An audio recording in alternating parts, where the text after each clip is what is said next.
50대 이후에 근육이 많이 빠졌다면 이것을 드시면 됩니다. 요새 들어 몸이 예전 같지 않다고 느끼시는 분들 계신가요? 만약 그런 분들이 계신다면 몸에 단백질이 부족한 것을 의심해 볼 수도 있습니다. 나이가 들면서 왜 단백질 섭취가 중요한지, 그리고 그에 따른 여러 가지 사실들을 알아보려고 하는데요. 나이 들수록 단백질이 더 중요하다는 말을 들어보신 분들도 많이 있을 거예요. 우리 몸의 필수 영양소라는 단백질, 이 단백질 섭취가 중요한 이유 5가지를 알려드릴게요. 첫 번째는 근감소증 예방입니다. 나이가 들면 근육량이 자연스럽게 줄어들게 되는데요. 이를 근감소증이라고 합니다. 근감소증은 근육이 빠르게 줄어드는 질환으로 단백질은 근육을 구성하는 주요 성분인데요. 단백질을 충분히 섭취하지 않으면 근육량이 급격히 줄어들게 되고, 이렇게 되면 근력도 같이 약화되며 근감소증을 유발할 수 있습니다. 단백질이 부족하게 되면 그 진행이 훨씬 더 빨라질 수 있는데요. 근육이 줄어들게 되면 일상생활을 하기 어려워지고, 이렇게 되면 근육이 더 감소하게 되는 악순환이 생길 수 있습니다. 단백질 섭취와 운동을 병행하는 게 가장 좋겠죠? 단백질이 중요한 이유 2번째는 면역력 증가입니다. 단백질과 면역력이 연관이 있다고 하시며 의아해 하시는 분들이 있으시죠? 단백질은 우리 몸속의 세포 그리고 장기뿐만 아니라 수많은 호르몬을 구성하는 중요 요소입니다. 또 단백질은 면역 시스템에서 중요한 역할을 하는 항체와 효소를 생성하는데 백혈구라고 많이 들어보셨죠? 이 백혈구는 감염을 인식하고 싸우는 주요 면역 세포인데요. 이 백혈구가 주로 단백질을 사용하여 병원균을 인식하고 항체를 만들어 병원균을 물리치는데 중요한 역할을 합니다. 또한 우리 몸의 중요한 면역 세포도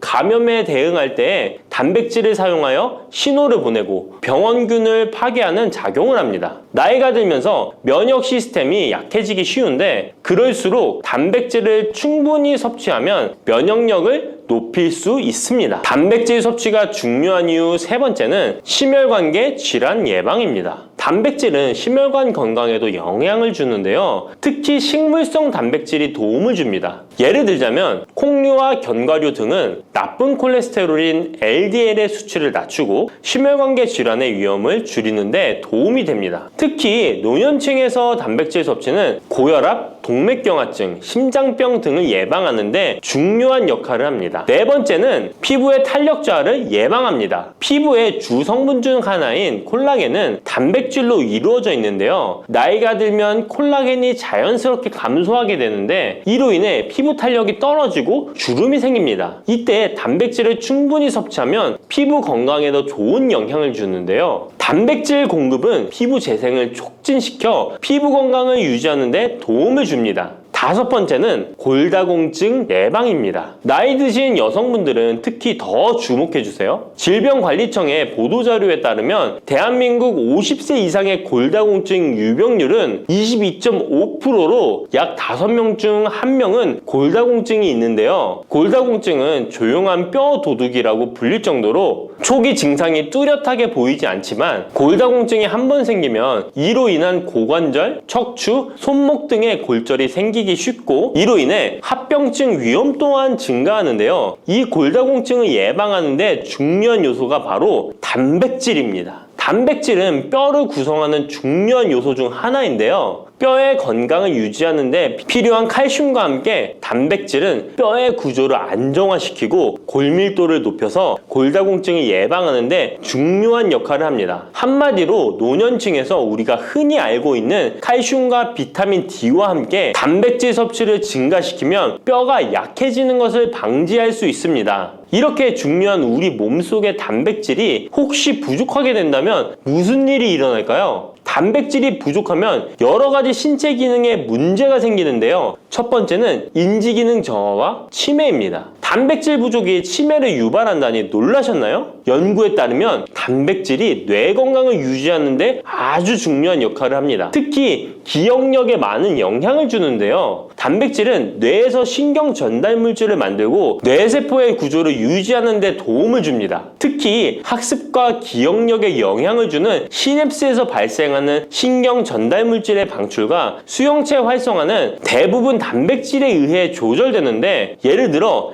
NMDA 수용체와 AMPA 수용체는 기억 형성에 중요한 역할을 하며 이것들은 모두 단백질로 구성되어 있습니다. 그래서 충분한 단백질을 공급받지 못하면 뇌 기능이 떨어지고 치매나 인지 기능 저하의 위험이 점점 커질 수 있는 가능성이 있다는 것이에요. 이러한 단백질 섭취가 우리 몸에 얼마나 중요한 영향을 끼치는지 다시 한번 아셨죠? 또 단백질이 부족하면 탈모도 일어날 수 있다는 거 아시나요? 혹시 머리카락이 점점 얇아지고 있는 거나 빠지고 있는 것 같다고 느끼시나요? 탈모도 단백질 부족과 관련이 있습니다. 우리 머리카락도 단백질인 케라틴으로 주로 이루어져 있기 때문에 단백질이 부족하면 머리카락이 자연스레 약해지고 그 증상이 점점 심해지면 탈모가 올 수 있습니다. 우리가 광고로 많이 접하는 탈모 영양제 같은 경우도 맥주 효모 성분과 머리카락을 이루고 있는 아미노산 단백질로 구성이 되어 있는 것을 보면 쉽게 이해가 가실 거예요. 그러니 건강한 모발을 생각한다면 단백질을 잊지 말고 섭취해야겠죠? 그런데 말입니다. 왜 노년층이 단백질을 더 많이 섭취해야 하는 걸까요? 젊은 사람들보다 더 중요한 이유가 있을까요? 그 이유는 노년층은 근육이 자연스럽게 감소하고 신진대사도 느려져서 기초대사량이 감소하기 때문에 체지방률이 증가할 수 있고 단백질의 체내 합성 능력 또한 떨어지게 되는데요. 그러면 근육량이 줄어들게 되고 그만큼 신체 활동도 힘들어지면서 일상생활에서 어려움을 겪을 수 있는 것입니다. 그래서 노년층일수록 단백질을 충분히 섭취해서 근육을 유지하는 게 매우 중요하답니다. 그런데 노년층은 소화 기능이 떨어지기 때문에 사실 고기나 생선 같은 동물성 단백질을 섭취하는 게 불편할 수 있고 또 나이가 드시면서 식사량이 감소하거나 식사 준비의 번거로움도 매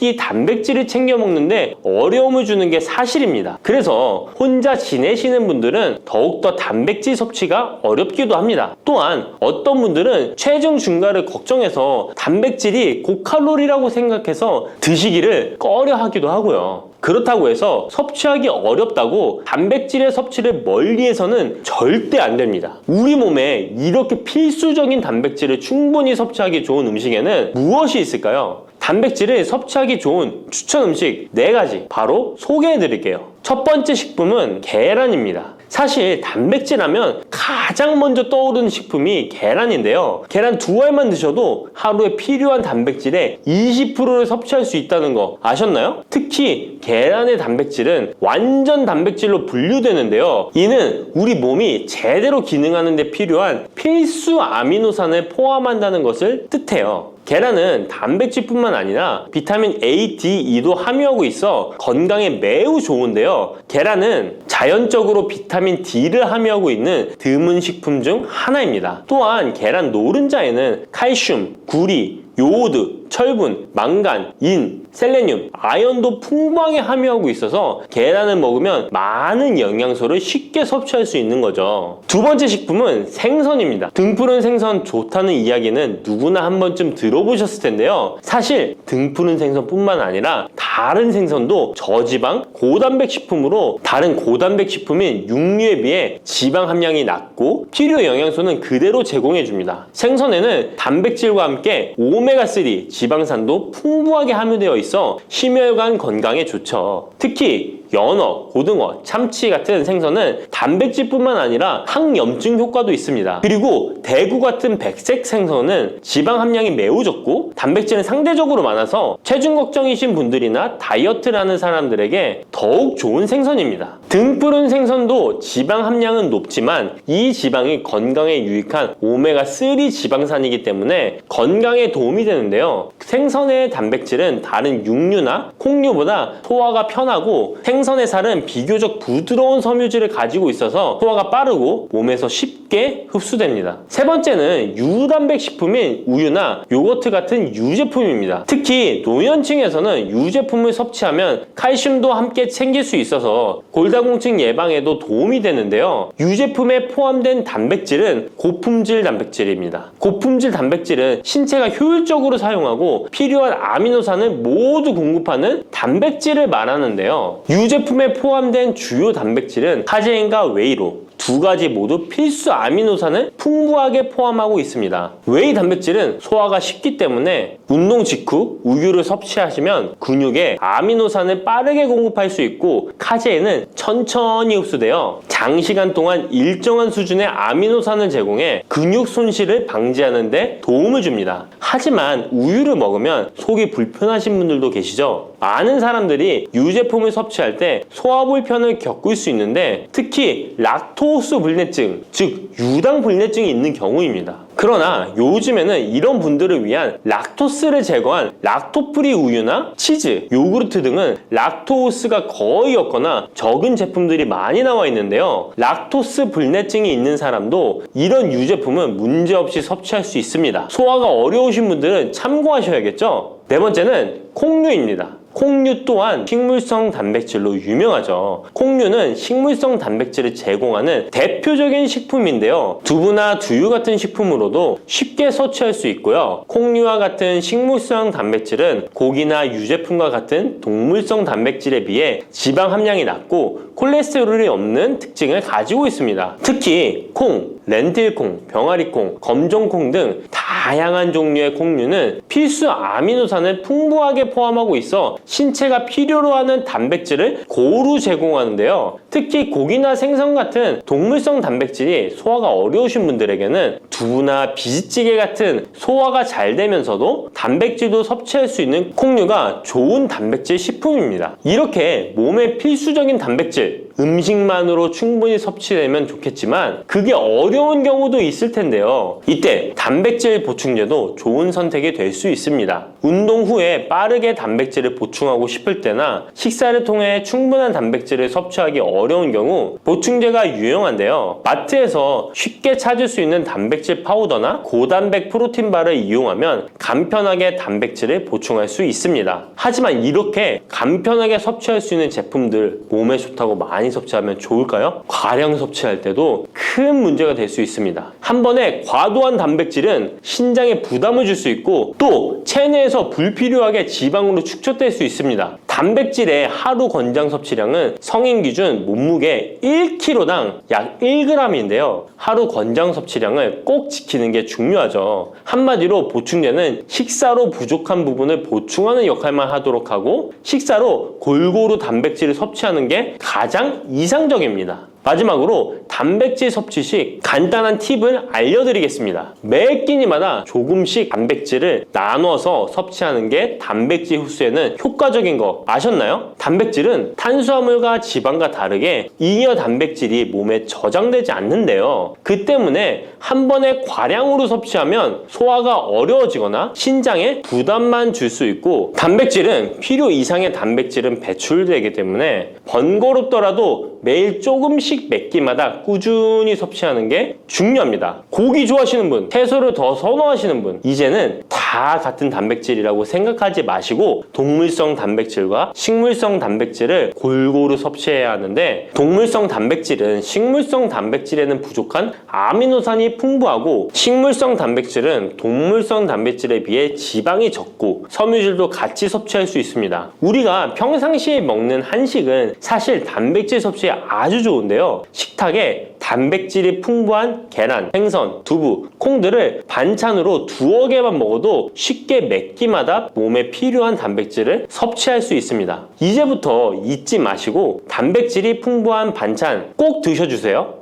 녹두는 이렇게 드셔야 당뇨가 예방되고 혈당이 쑥 떨어집니다. 한의학에서는 약으로 사용할 정도로 약효가 뛰어난 식재료가 녹두입니다. 우리 선조들은 이 약효를 잘 알고 일반 가정에서도 많이 사용했습니다. 이런 녹두가 만병의 근원인 고혈압과 당뇨에도 좋다는 사실 알고 계셨나요? 그런데 이렇게 좋다는 녹두도 잘 알고 드셔야 하는데요. 잘못 드시면 우리 몸에 독이 될 수도 있고 잘 드시면 보약이 될 수도 있습니다. 녹두는 어떻게 또 무엇과 먹어야 되고 주의할 점은 무엇인지 모두 알려드릴게요. 녹두에 약간 거친 식감을 싫어하시는 분들이 껍질을 까고 녹두 속 알맹이만 드시는데요. 녹두에 놀라운 영양 성분들이 거의 다 껍질에 있기 때문에 녹두 껍질은 반드시 함께 드셔야 합니다. 녹두에는 식이섬유가 풍부하고 소화를 돕는 효소가 많아 소화가 잘 안 되는 분들이 드시면 도움이 되는데요. 녹두에 풍부한 식이섬유가 장 운동을 활발하게 하고 소화를 돕는 효소가 장내의 유익균을 풍성하게 해줘 장 건강을 개선해 줄 수 있습니다. 우리 선조들은 기억력이 많이 약해진 환자에게 녹두죽을 먹여 몸을 회복시켜 주었는데요. 그만큼 몸이 약해진 환자들의 몸에도 흡수가 잘 될 만큼 녹두가 우리 몸에 좋다는 것이죠. 놀랍게도 녹두에는 마그네슘, 칼슘과 같은 미네랄 성분들도 풍부한데요. 이 풍부한 칼슘은 골다공증을 예방하고 뼈를 튼튼하게 하는 효과가 있습니다. 칼슘이 뼈를 이루는 주성분인 것은 잘 알고 계시죠? 마그네슘은 이런 필수 미네랄인 칼슘의 흡수를 도와주기 때문에 녹두가 뼈 건강에도 놀라운 효능을 발휘할 수 있는 것입니다. 그런데 녹두는 성질이 차기 때문에 몸이 찬 분들은 주의해서 드시는 게 좋은데요. 이 때문에 녹두의 껍질을 벗기고 드시는 분들이 있습니다. 하지만 마늘과 함께 드신다면 몸이 찬 분들도 조금 더 편안하게 녹두를 드실 수 있습니다. 마늘의 따뜻한 성질이 녹두의 찬 성질을 중화시켜주기 때문이죠. 이뿐만 아니라 마늘이 대표적인 항암식품인 사실은 알고 계시잖아요. 마늘에는 S알리시스테인과 알리신이라는 성분이 풍부해서 암세포를 억제하고 사면시켜주는 효능이 있습니다. 또한 강력한 항산화 성분인 폴리페놀이 많이 들어있어서 나쁜 콜레스테롤의 성장을 막아 혈관을 깨끗하게 만들어주기 때문에 심혈관 질환에 매우 탁월하답니다. 이뿐만 아니라 체내 지방의 대사를 촉진하여 지방 분해를 통해 체지방을 제거하고 비만을 예방하는 효능까지 있는 놀라운 식품이죠. 그래서 마늘을 녹두와 함께 드시면 시너지 효과가 있기 때문에 우리 몸에 보약이 될 수 있습니다. 마늘과 녹두를 함께 먹을 수 있는 가장 간단한 방법은 마늘 녹두밥을 지어 먹으면 되는데요. 녹두를 물에 충분히 불려서 밥을 하시면 녹두 껍질의 거친 식감을 완화시켜 편하게 드실 수 있습니다. 그리고 우리가 녹두하면 생각나는 대표적인 음식이 녹두 빈대떡이 있는데요. 맛있는 녹두 빈대떡에 돼지고기를 갈아서 함께 부쳐 먹기도 하죠. 이 방법은 영양학적으로도 탁월한 조합이 됩니다. 녹두에 부족한 필수 아미노산인 트립토판 같은 성분이 돼지고기에 풍부하게 들어있기 때문인데요. 트립토판이나 메티오닌 같은 필수 아미노산은 우리 몸에서 합성되지 않아 반드시 음식을 통해 섭취해야 합니다. 돼지고기가 이런 아미노산의 훌륭한 공급원이 될 수 있기 때문에 나이가 들면서 기력이 약해진 분들이 녹두와 돼지고기를 함께 드시게 되면 기력 회복에 좋은 효과를 보실 수 있습니다. 또한 돼지고기에는 단백질이 풍부하여 근육을 튼튼하게 하는데 도움을 주고 풍부한 비타민 B1은 피로 회복과 신경 안정에도 매우 효과적입니다. 철분도 풍부해 나이가 들며 부족해지는 철분 보충에도 효과를 볼 수 있고 필수 지방산인 리놀렌산이 많아 동맥경화와 고혈압 같은 성인병의 예방, 아연, 셀레늄, 비타민 B6 등의 영양소가 면역력을 강화하는 데에도 도움을 줍니다. 녹두는 또한 혈당을 낮춰주고 인슐린 감수성을 높여주는 효능이 있어서 당뇨 관리에도 너무 좋은 식품인데요. 풍부한 식이섬유는 소장에서 당의 흡수를 지연시켜주고 다양한 미네랄과 비타민이 당뇨로 인한 합병증을 예방하는 데에도 좋은 효능이 있습니다. 이때 팥과 함께 드시면 이런 효과들이 매우 높아집니다. 팥은 강력한 항산화 성분인 안토시아닌이 풍부해서 혈관의 활성산소를 제거해주고 혈관세포의 손상을 예방해줘서 혈관을 깨끗하고 건강하게 해줄 수 있습니다. 2014년에 발표된 한 연구에서 팥을 섭취하는 것이 2형 당뇨병 환자의 혈당 수치와 인슐린 저항성을 개선하는 데 도움이 되는 것으로 보고됐습니다. 이 연구에서는 4주 동안 매일 팥을 섭취한 결과 당뇨 환자들의 공복 혈당 수치가 평균 19.5% 감소하였고 인슐린 저항성이 감소하는 결과를 볼 수 있었습니다. 또한 팥은 쌀의 10배 이상, 바나나의 4배 이상의 많은 칼륨을 함유하고 있는데요. 칼륨은 몸 안에 나트륨을 배출하고 당뇨 환자의 신장 기능을 강화시켜주며 혈압 상승을 억제해주는 효능이 있습니다. 팥은 한의원에서 다이어트를 위한 처방을 할 때도 사용되는데 팥의 풍부한 칼륨은 이뇨작용을 통해 부종을 줄여줄 수 있기 때문에 지방이 몸에 축적이 잘 되어 살이 찌는 사람에게 효과적입니다. 특히 쉽게 붓고 살이 찌는 분들에게 더욱 효과가 좋은데요. 한 실험에서 실험쥐에 팥 추출물을 먹였더니 체지방 함량이 30% 이상 줄었고 몸무게도 37%나 감소한 결과를 발표하기도 했습니다. 자, 이렇게 녹두와 함께 복용하면 좋은 식품들을 알아보았는데요. 그렇다면 녹두를 복용할 때 주의할 점은 어떤 것이 있는지도 한번 살펴보겠습니다. 첫 번째는 녹두의 차가운 성질인데요. 녹두의 차가운 성질은 우리 몸의 열을 낮춰주고 스트레스를 해소하는 효과가 있습니다. 또한 염증 완화를 시키고 통증을 줄이는 데도 도움이 되는데요. 그래서 녹두로 속을 채운 베개를 쓰면 두통이 완화되기도 합니다. 다만 이런 찬 효능 때문에 녹두를 드실 때 주의하셔야 하는데요. 평소 몸이 찬 분들이 녹두를 많이 드시게 되면 오히려 몸에 해가 될 수 있습니다. 위나 장이 차가워지면 소화력이 떨어지고 복통이나 변비, 설사가 나타날 수 있습니다. 이런 분들이 녹두를 드시려면 앞에서 알려드린 대로 마늘과 함께 드셔보시기 바랍니다. 그리고 두 번째 주의할 점은 바로 녹두의 강력한 해독작용입니다. 녹두의 해독작용은 우리 몸의 중요한 장기 중 하나인 간에 많은 도움을 주는데요. 간은 우리 몸의 독소를 해독하는 역할을 맡고 있는데 녹두가 이런 간의 해독 기능을 도와주게 됩니다. 녹두의 풍부한 단백질과 펩타이드는 간 해독작용에 필요한 글루타치온의 원료를 공급해주며 체내의 중금속과 독성물질과 결합하여 몸 밖으로 내보내는 역할을 하게 됩니다. 특히 중금속 해독 연구에서는 납, 카드뮴 등의 흡수를 억제하거나 배출을 도와서 독성 완화 효과를 보여주기도 했습니다. 하지만 이런 효과가 우리가 보약을 복용하는 경우에는 상극이 될 수 있습니다. 보약의 효과가 녹두의 해독작용 때문에 많이 사라져버릴 수 있기 때문입니다. 그래서 한의원에서 한약을 지으면 녹두나 숙주나물을 먹지 말라고 얘기하는 겁니다. 이런 녹두의 해독작용은 녹두의 껍질에 있는 성분 때문에 나타나게 되는데요. 따라서 껍질을 제거하고 만든 요리나 녹두 전분으로 만든 청포묵, 녹두당면을 드시면 녹두의 해독작용은 누릴 수가 없습니다. 물론 녹두 껍질을 제거해도 알맹이에 영양 성분들이 풍부한데요. 해독작용이 필요한 경우에는 껍질을 제거하지 않고 복용하시는 게 좋습니다. 세 번째로 복용 시에 주의할 점은 녹두의 풍부한 칼륨입니다. 앞에서 얘기했던 것처럼 칼륨은 나트륨을 배출해주며 당뇨와 고혈압에 도움이 되지만 신장이 약하신 분들에게는 간혹 독이 될 수 있습니다. 신장이 약하신 분들이 녹두를 필요 이상 많이 드시게 되면 칼륨 배출이 제대로 안 되면서 몸에 칼륨이 쌓여서 고칼륨 혈증이 발생할 수 있습니다. 그렇게 되면 근육 약화나 부정맥, 심장 질환 등의 증상이 발생할 수 있으니까 신장이 약하신 분들은 과도하게 많이 드시지 않는 게 좋습니다.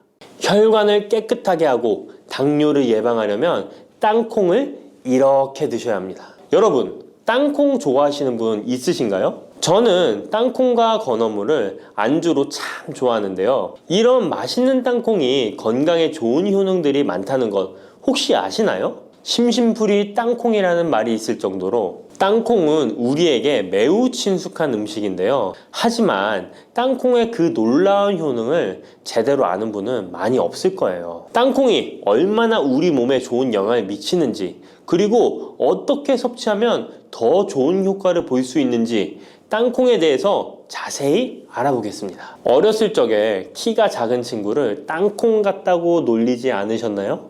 작은 땅콩 한 알에는 단백질, 지방, 탄수화물, 식이섬유는 물론 비타민 E, B군, 칼륨, 마그네슘, 철분, 폴리페놀, 폴라보노이드, 레스베라트롤 등 여러 가지 몸에 좋은 영양소가 매우 풍부하게 들어있는데요. 이렇게 영양이 풍부하고 맛도 고소한 땅콩의 놀라운 효능 7가지 바로 소개해 드릴게요. 땅콩의 놀라운 효능 첫 번째는 심혈관 질환 개선입니다. 미국 심장학회에서 땅콩을 추천 음식으로 소개한 것 알고 계신가요? 땅콩의 크기는 작지만 땅콩 안에 들어있는 영양소는 결코 작지 않습니다. 땅콩은 불포화 지방산을 많이 함유하고 있고 특히 땅콩에 함유된 모노불포화 지방산과 다불포화 지방산은 나쁜 콜레스테롤인 LDL 수치를 낮추고 좋은 콜레스테롤인 HDL을 높이는 데 도움이 됩니다. 또한 땅콩에 함유된 단일 불포화 지방산은 혈중 콜레스테롤 수치를 낮추는데 도움을 주는데요. 혈중 콜레스테롤이 낮아져 심장 건강을 지키는데 매우 좋은 작용을 하는 것이죠. 또한 땅콩은 불포화 지방산이 풍부하고 비타민 E가 풍부하게 들어있어 심혈관 건강에 도움을 주고 혈관을 보호하며 혈액순환과 동맥경화증을 예방하고 심장 질환의 위험을 줄여줍니다. 또한 땅콩은 마그네슘, 칼륨, 식이섬유와 같은 심혈관 건강에 중요한 영양소를 함유하고 있어 혈압을 조절하고 혈관을 건강하게 유지하는 데 도움을 준다는 것 꼭 기억해 주세요. 땅콩의 놀라운 효능 두 번째는 뇌 건강에 도움을 주는 것입니다. 땅콩에는 레시틴과 비타민 E가 들어있는데요. 이 성분들은 뇌세포를 보호하고 뇌 건강을 유지하는 데 중요한 역할을 합니다. 특히 땅콩은 기억력과 집중력 향상에 도움이 될 수 있어 중년과 노년층에게 매우 유익한 음식이라는 것 아시나요? 땅콩이 함유된 비타민 E, 폴리페놀, 특히 레스베라트롤 등 강력한 항산화 성분은 뇌 건강에 도움을 줍니다. 이러한 항산화 성분은 뇌에서 발생할 수 있는 산화 스트레스를 줄여주며 이는 신경세포를 보호하고 뇌 기능을 향상시키는 기능도 해준답니다. 또한 땅콩은 불포화 지방산, 특히 오메가3 지방산을 포함하고 있어 뇌 기능을 개선하고 치매와 같은 뇌 질환을 예방할 수도 있는데요. 특히 불포화 지방산은 뇌세포의 구성 성분으로 중요한 역할을 하며 뇌신경 전도 속도를 높여 기억력과 합승 능력을 향상시킬 수 있습니다. 땅콩의 효능 정말 놀랍지 않나요? 아직 놀라기는 이른데요. 땅콩의 효능 세 번째는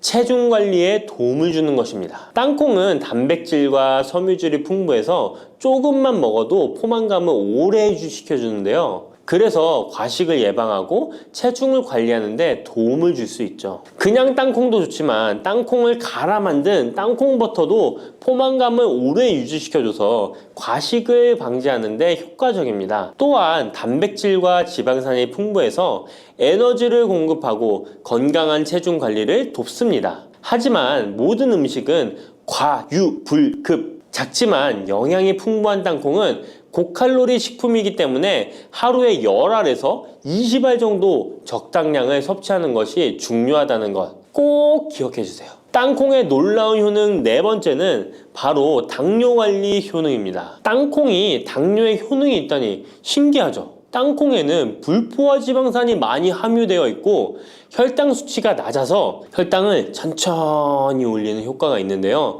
그래서 당뇨병 환자들에게도 좋은 간식으로 평가되고 있습니다. 또한 땅콩에 포함된 섬유질과 단백질이 혈당을 안정적으로 유지하는 데 도움을 주는데요. 땅콩에 포함된 식이섬유 또한 혈당의 흡수를 늦추고 혈당 수치를 안정적으로 유지하는 데 도움을 준다는 것입니다. 뿐만 아니라 땅콩의 마그네슘과 비타민 B9는 인슐린 감수성을 향상시키는 데 도움을 주고 이로 인해 땅콩은 당뇨병 예방 및 혈당 관리에 탁월한 식품으로 평가되고 있죠. 땅콩의 효능 정말 놀랍지 않나요? 아직 안 끝났습니다. 땅콩의 효능 다섯 번째는 피부 건강에 도움을 주는 것입니다. 땅콩에 들어있는 비타민 E와 항산화 물질이 피부를 건강하게 유지하는 데 좋은 영향을 주는데요. 땅콩에 들어있는 비타민 E는 강력한 항산화제로 피부 세포를 자유 라디칼로부터 보호하고 피부 노화를 지연시키는 데 좋은 영향을 줍니다. 이 성분은 피부의 탄력을 유지하고 주름을 예방하는 데 효과적이며 피부 노화를 방지하고 염증을 줄이며 피부를 매끄럽고 촉촉하게 만들어줍니다. 그래서 땅콩은 아름다운 피부를 위한 좋은 식품이죠. 그리고 땅콩에 포함된 불포화 지방산, 특히 올레산과 리놀렌산은 피부의 수분 유지를 도와 피부가 건조해지지 않도록 하며 염증을 줄여 피부 트러블을 완화하는 데 도움을 줄 수 있습니다. 뿐만 아니라 땅콩에는 아연이 포함되어 있어 피부 회복에 중요한 역할을 합니다. 땅콩에 함유되어 있는 아연은 상처 치유를 돕고 여드름과 같은 피부 문제를 개선하는 데 놀라운 효능도 있습니다.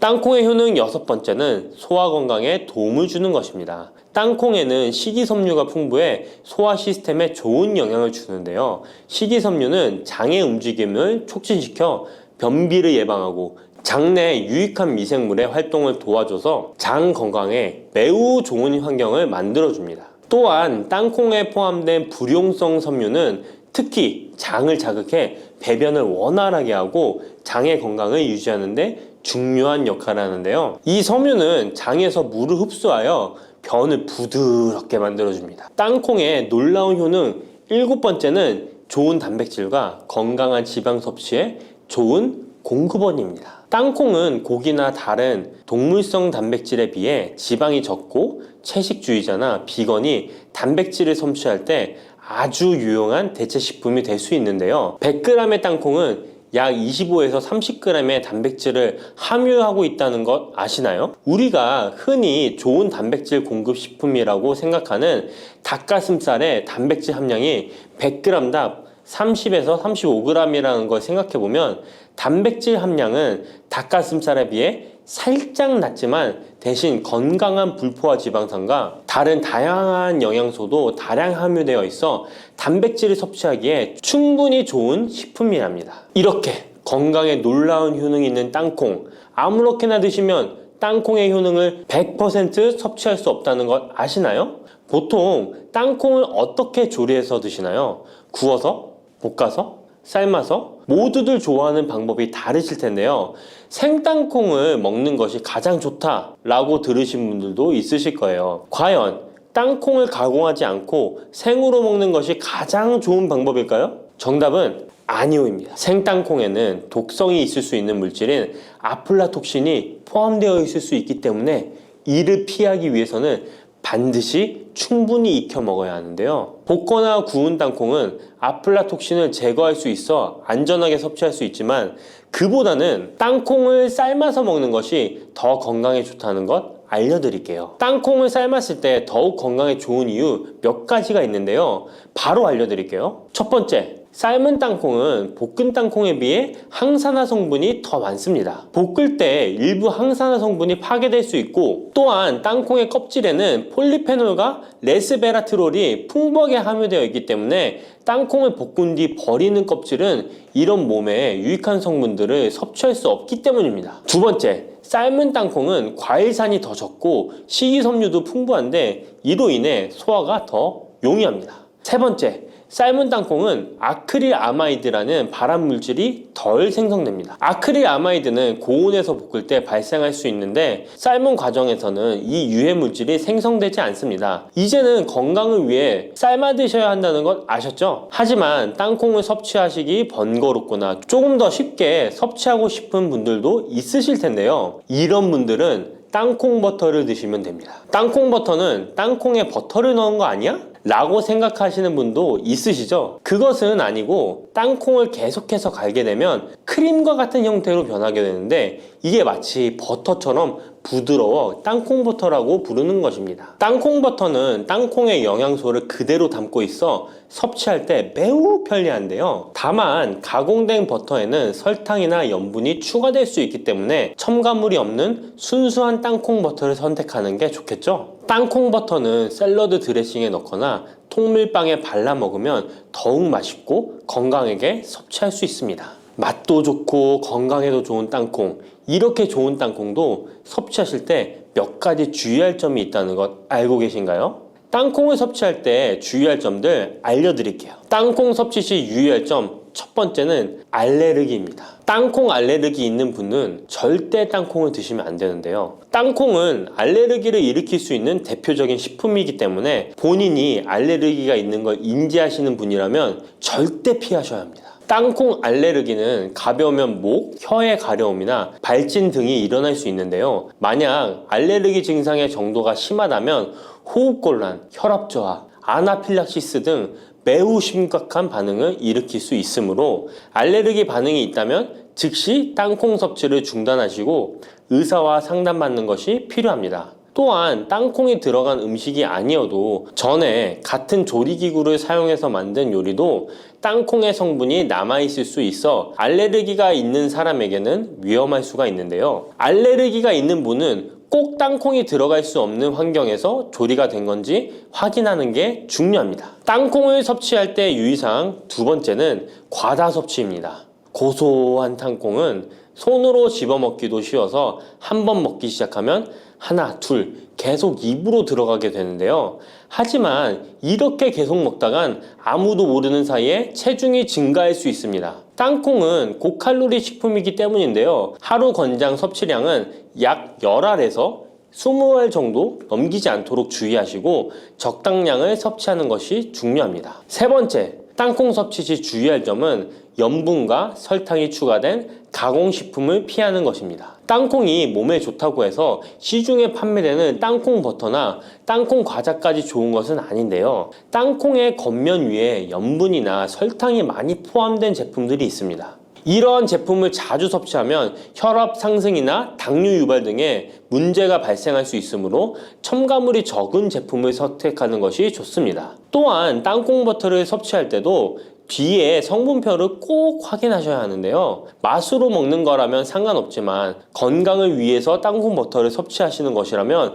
100% 땅콩으로만 만들어진 제품인지 살펴보시고 구매해야 합니다. 땅콩 섭취 시 유의할 점 네 번째는 보관이 잘 된 땅콩을 섭취해야 하는 것입니다. 땅콩이 건조된 식품이라고 생각해서 실온에 대충 보관해 놓진 않으셨나요? 땅콩은 고지방 식품으로 지방산이 많이 포함되어 있기 때문에 산패가 될 수 있는데요. 산패된 지방산은 인체에 유해한 물질인 과산화지질을 생성할 수 있으며 이는 세포와 조직에 손상을 일으킬 수 있습니다. 땅콩이 보관 상태가 부적절해지면 곰팡이가 자주 발생하는데 이 곰팡이는 아플라톡신이라는 독소를 생성할 수 있습니다. 아플라톡신은 강력한 발암 물질로 알려져 있으며 장기적으로 섭취할 경우 간에 손상을 주거나 간암을 일으킬 수 있는 위험한 물질이죠. 따라서 땅콩을 보관할 때는 통풍이 잘 되고 건조한 장소에 보관해야 하며 곰팡이가 발생한 땅콩은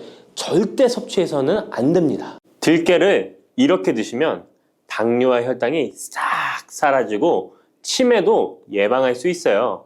들기름. 들깨하면 무엇이 생각나시나요?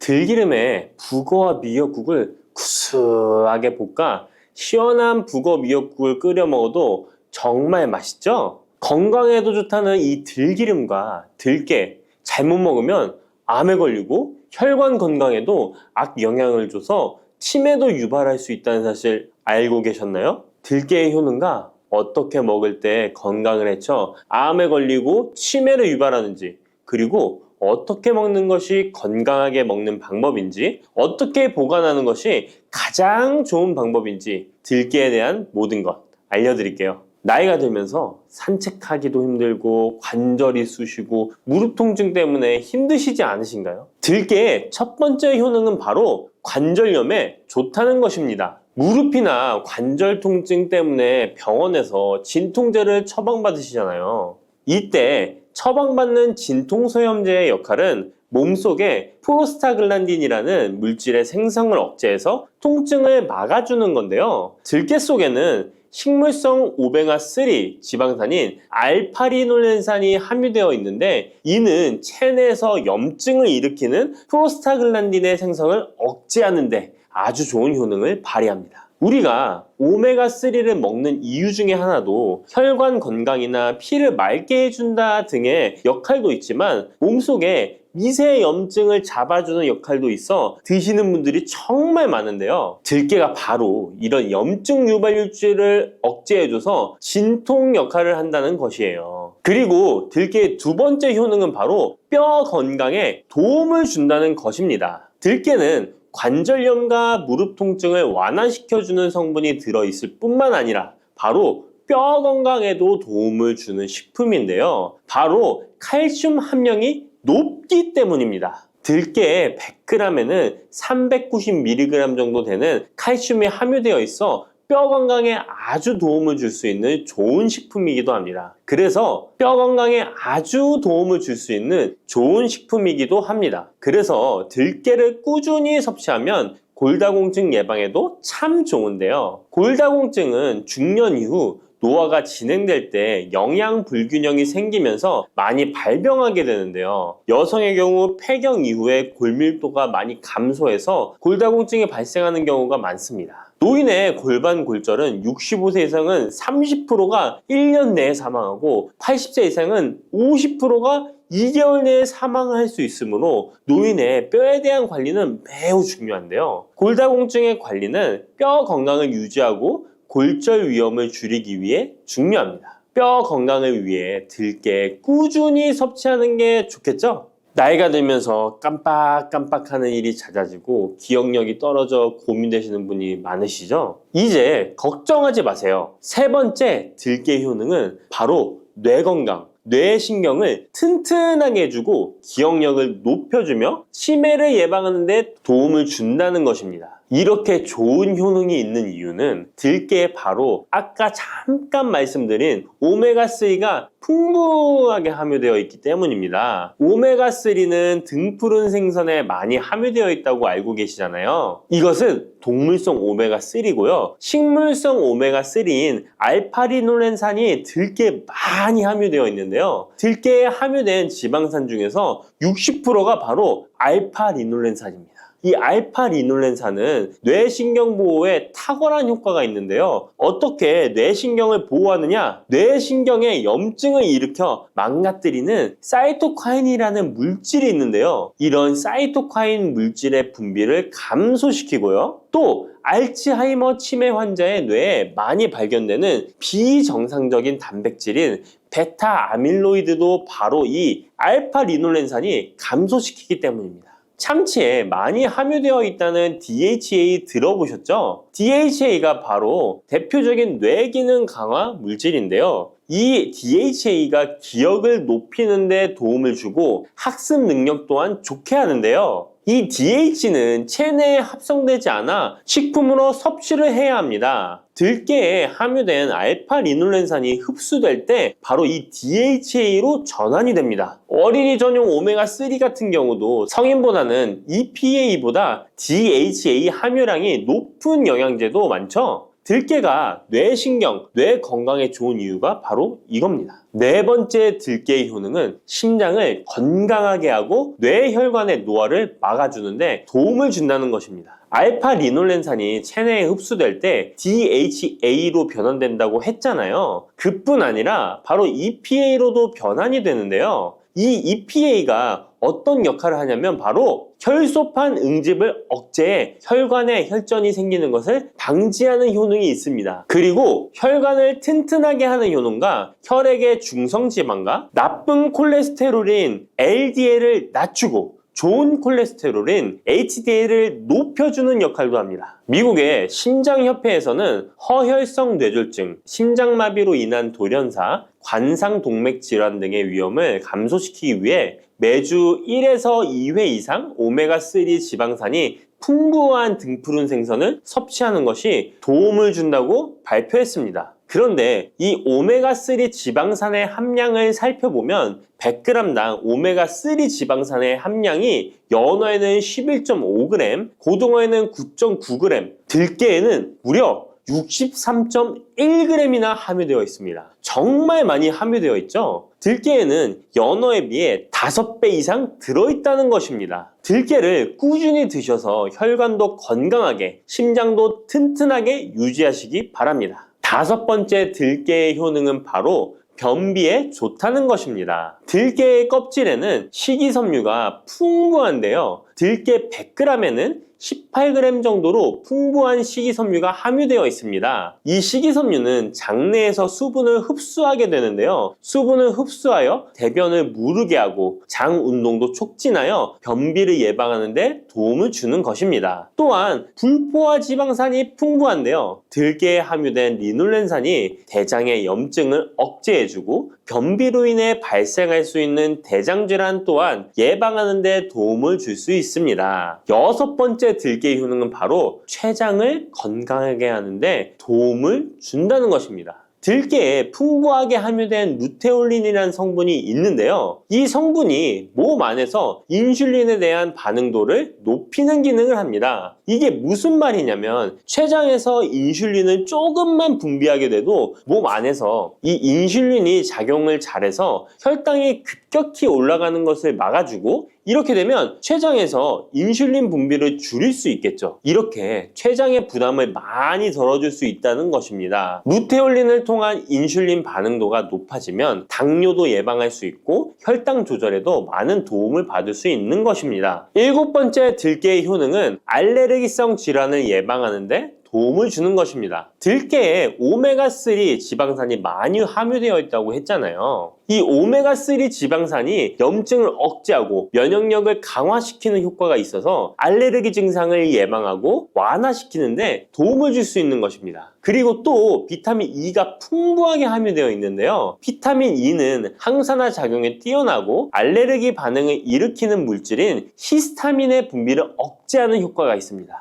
알레르기에 처방받는 항히스타민제와 비슷한 기전이라고도 어찌 보면 볼 수 있겠죠. 8번째 들깨의 효능은 빈혈에 좋다는 것입니다. 들깨 100g에는 철분이 약 14mg 정도로 함유되어 있는데요. 이는 시금치의 약 2배에 해당됩니다. 시금치보다도 철분 함량이 높아 빈혈에 도움을 줄 수 있는 것이고, 그뿐만 아니라 들깨에 함유된 비타민 B1, 2는 조혈작용을 도와주는데요. 조혈작용이란 혈액 속의 혈구를 만들어내는 과정을 말합니다. 빈혈이 있는 분들이 들깨를 꾸준히 드신다면 빈혈을 개선하는데 많은 도움을 받을 수 있는 것이죠. 자, 그런데 이렇게 좋은 들깨도 가장 취약한 단점이 있습니다. 그것은 바로 열에 약하고 쉽게 산패된다는 것입니다. 일반적으로 통들깨보다는 들기름으로 많이들 섭취하게 되시는데요. 이 들기름을 짤 때의 방법이 중요합니다. 보통은 200도 이상으로 들깨를 달달 볶아서 기름을 짜게 되는데요. 이때 몸에 좋은 오메가3 지방산이 대부분 파괴가 됩니다. 그래서 들기름을 드실 때는 저온에서 압착한 기름을 사용하시는 것이 좋습니다. 저온에서 압착한 기름은 제가 하단 링크에 있으니까 잘 구경해 보세요. 저온 압착유 또는 생들기름이라고도 하는데요. 이 기름을 요리에 사용할 때에도 열에 오랫동안 가열하지 마시고 요리가 끝나갈 무렵에 들기름을 넣어주시거나 먹기 직전에 드레싱을 하여 드시는 것이 좋습니다. 들기름은 또한 산패가 쉽게 되는데요. 들기름이 산패되면 벤조피렌이 생성되게 되는데 이게 1급 발암물질입니다. 산패된 들기름을 지속적으로 드시게 되면 발암물질을 계속 먹게 되는 것이죠. 그래서 들기름의 사용기한을 지켜주시는 것이 좋은데요. 보통은 2달 이내로 드시는 것이 좋고, 개봉을 하셨다면 1달 이내에 소비하시는 것을 권장드립니다. 보관 방법도 정말 중요한데요. 신문지나 검은 비닐 등으로 감싸서 빛을 차단하고 밀봉한 상태에서 반드시 냉장 보관하시기 바랍니다. 만약 실온에 두신다면 들기름의 산패는 급속히 진행되기 때문입니다. 그런데 이 들기름을 오래 보관할 수 있는 방법도 있는데요. 그것은 참기름과 섞어서 보관하시는 것입니다. 참기름에는 비타민 E와 세사몰이라는 성분이 있는데요. 이 성분이 산패를 막아주는 데 도움을 줍니다. 이 세사몰이라는 성분은 참기름을 고온에 볶거나 기름을 짜는 과정에서 생성되는 물질인데요. 이 때문에 다른 기름에 비해 참기름이 산패가 느리고 지속성이 좋은 것이죠. 그래서 들기름과 참기름을 7:3 또는 8:2 정도로 섞어서 보관하시면 조금 더 오래 보관하실 수 있습니다.